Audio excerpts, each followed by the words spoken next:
Alrighty, today we're working on the trailhunter. Someone was asking me about how to install the Garmin PowerSwitch. So here's where mine is and here's how I put it in. So you've got a couple holes in here, already put in here from the factory. That's where this guy goes and that's where this guy is, except on the opposite side. So what we're going to do is I put a rivet nut in the hole. The rivet nut is what I screwed the stainless bolt into. Now, you can always reach from underneath and use a nut from through this hole right here. I just thought it'd be a little simpler to put a rivet nut in there and then I could bolt right into it. And same here. I used a rivet nut. I scraped off the paint around it. Then I put some protective coating on there and bolted one of my grounds to it. That's a ground for some of my lights. For the rest of the grounds, for the Garmin, power wire goes down under here, goes along, pop up the lid to your fuse box, pull this guy up, and right there, that's the main power wire coming from your battery.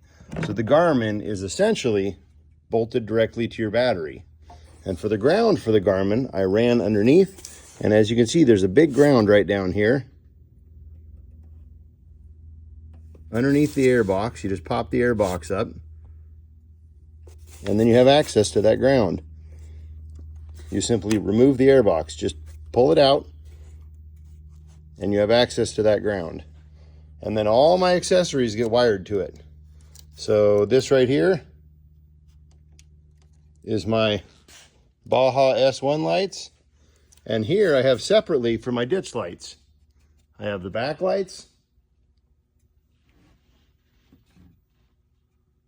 and then I have left, sorry, that's right, and left ditch lights. That way when I'm driving down the highway on a backcountry road, I can turn on just the shoulder of the road and not blind oncoming traffic. And for the park lights,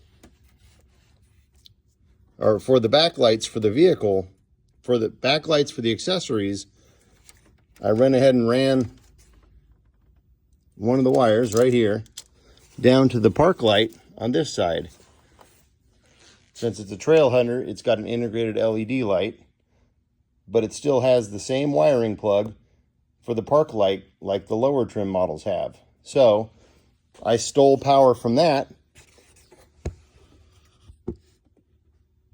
and that input goes in here into the Garmin, and when it sees the input for that, it turns on this circuit, which is my backlights for all the off-road lights we have, which at the time is just the ditch lights and the S1. But that way, when we turn the park lights on with the vehicle, the backlights come on automatically. I'll show you how that works. Park lights are on, backlight comes on.